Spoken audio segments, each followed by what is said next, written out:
दोस्तों नमस्कार।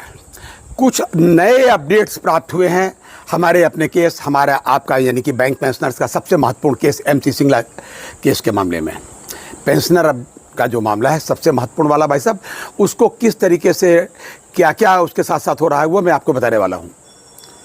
पिछले वीडियो में मैंने आपको बताया था कि आज के बारे में कि टीचर्स को जो है 12:30 बजे का टाइम मिला, उसके बाद हमारा केस सुना जाएगा, ये बात मैंने आपको बताई थी।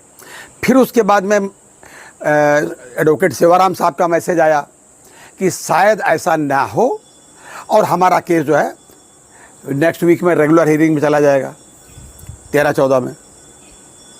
ये बात बताई थी उन्होंने, तो ये सूचना भी मैंने उनके मैसेज के साथ आपको दी।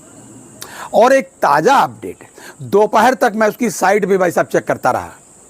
दोपहर तक मैंने उसकी साइट को चेक किया, बिल्कुल वही स्टेटस था कल वाला, लेकिन मतलब ऐसा था कि जैसे वही डेट लगी हुई थी पुरानी वाली, नया कुछ लिखा नहीं था। अभी मैं आपको बता दूं मैं साहब, अभी एक ताज़ा परिवर्तन हुआ है। वैसे तो हमारे पास में ये जो नेक्स्ट वीक के लगने की जो बात थी, या एक तो आज लगने की बात थी, तो आज के बारे में पहले मैं बता दूं, टीचर्स का केस सुना गया।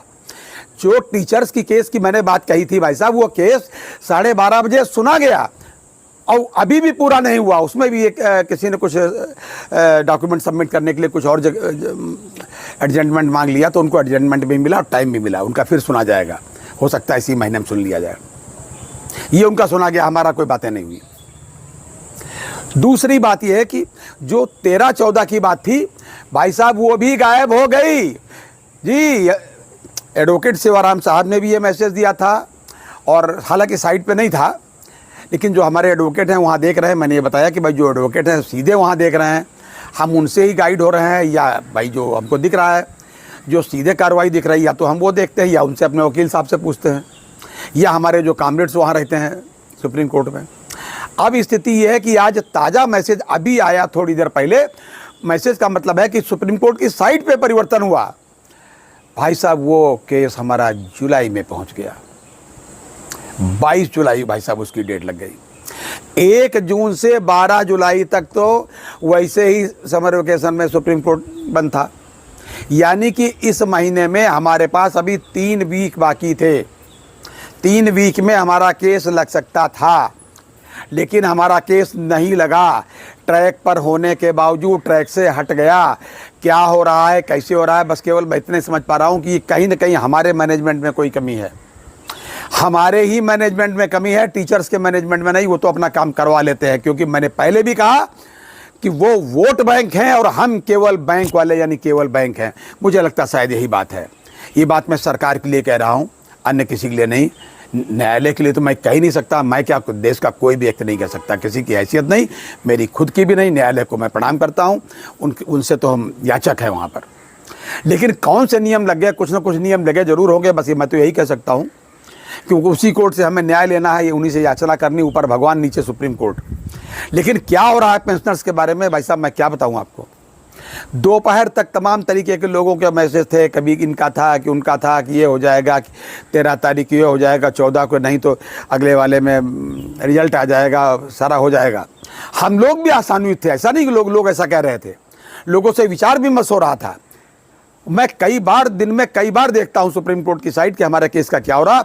और भाई साहब थोड़ी देर पहले देखा तो ये स्थिति है। वो उनका जो ऑर्डर है जुलाई में लगने का, वो मैं अपने वीडियो में, इसी वीडियो के साथ में, पूरा वीडियो जरूर देखिएगा। वीडियो जब अंत होगा उसके साथ में ये जुलाई का जो हमारा आदेश हुआ है 22 जुलाई का, ये आपको लगा मिलेगा।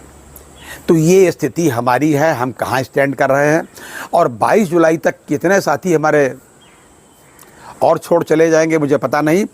रात में ही, अर्ली मॉर्निंग कह सकते हैं यार, आज की तारीख में 2 बजे रात को एक चीफ मैनेजर, मेरे घर से 5वां मकान उनका था, डॉक्टर अमित शर्मा, पीएचडी थे वो, उनकी डेथ हो गई है। हम लोग सुबह से उसी में थे, तो चीफ मैनेजर रहे, आरएम भी रहे कहीं, तो उनकी डेथ होगी। मतलब मेरा मतलब ये एग्जाम्पल के तौर पे बता रहा हूँ भाई साहब, कि ये तो मैंने व्यक्तिगत रूप से बताया कि जितने हमारे साथी, मेरे एक व्यक्ति के जानने वाले हैं, आप लोगों के, सबके, हमारे श्रोताओं के, हमारे व्यूअर्स के, हमारे सब्सक्राइबर्स के, हमारे बैंक पेंशनर्स के, रिटायरी सीनियर सिटीजन्स के जानने वाले कितने लोग होंगे जो उस दिन तक एमसी सिंगला साहब के अगल बगल बैठे होंगे, मैं कह नहीं सकता, ये बात मैं कष्ट के साथ कह रहा हूँ, लेकिन जो अपडेट था वो तो आपसे शेयर करने था भाई साहब। बस इतना ज़रूर कहूँगा कि धैर्य ना छोड़े। मेरे वीडियो पे कुछ लोग कमेंट करते हैं कि साहब आप हमारा टाइम वेस्ट करते हैं। भाई साहब, हम आपसे अगर एक विनम्रतापूर्वक पूछें भाई साहब कि MC सिंगला साहब के केस में आपने कितना टाइम वेस्ट किया और कितने पैसे लगाए, अगर मैं पूछूं किसी व्यक्ति से, जो व्यक्ति ऐसा कहता है कि आप हमारा टाइम वेस्ट कर रहे हैं, और ये कभी कभी कोई लोग ऐसा करते हैं, ये लिख देते हैं कि यूट्यूबर की वजह से वो तारीख बढ़ाई जा रही है। मतलब कभी कभी हंसी भी आती है, तरस भी आता है इनकी बुद्धि को। केवल इतना कहूँगा, प्लीज़ आप धैर्य रखें। और एक रिक्वेस्ट और करूँगा आपसे, कभी कभी भाई साहब क्या होता है, मैंने ये देखा है, अभी मेरे पास कुछ मित्रों के मैसेज आए, सीनियर सिटीजन को, पेंशनर्स को ठगने का एक और तरीका लोगों ने निकाल रखा है। लोग ऐसा लिंक बता देते हैं कि इस लिंक को टच करो तो सुप्रीम कोर्ट की ये साइट खुल जाएगी। तो भैया, जिसको न जानते हो उसके कहने से कोई लिंक टच मत करिएगा। ये बहुत से फ्रॉडिया हैं, जो कई साथियों के साथ ऐसा हुआ है कि ये वाला लिंक टच करो तो ऐसा हो जाएगा, ये वाला लिंक टच करो तो आपको ये नया वाला, आपकी MC सिंगला साहब के बाद में जो फाइनल होने के बाद में जो पेंशन नई वाली बनेगी, इतना हो जाएगा। जैसे ही आपने टच किया, अननोन वाले व्यक्ति की, अननोन आपके अपने किसी उस पर आया हो कोई आपका लिंक, उसको मत टच करिएगा। आपने किया, आपका मोबाइल हैक हुआ और आपके खाते से पैसे उड़े। तो प्लीज़ इस पर सावधानी भी रखें। अगर सुप्रीम कोर्ट की साइट पे अगर कभी आपको देखना हो तो मुझसे आप पूछ लीजिए, या अपने किसी विश्वस्त साथी से पूछ लीजिए। सभी लोग जानते हैं, तमाम साथी जानते हैं, वो आपको लिंक बता देंगे, मैं आपको बता दूंगा। लेकिन किसी भी अन्य व्यक्ति, अननोन नंबर्स के आए हुए किसी भी उसको टच न करें। बड़ी मेहनत की कमाई है, हम लोगों को अपना एक एक दिन चलाना मुश्किल होता है पेंशन से, और ठग इसी तरीके से लोगों को ठगते हैं। फिलहाल अब हमारा केस, MC सिंगला साहब का केस जुलाई में जा चुका है भाई साहब, रेगुलर लिस्ट में आएगा। कल सेवाराम जी ने जो बताया वो भी मैं आपको बताया। देखते हैं भाई साहब फिर क्या होता है। धैर्य न खोएं, बस केवल इतना निवेदन करूँगा। अगली बार फिर मिलते हैं, तब तक के लिए इजाज़त दीजिए। और हाँ, अपनी सेहत का भाई साहब पूरा ध्यान रखिएगा। जय हिंद, जय भारत, नमस्कार।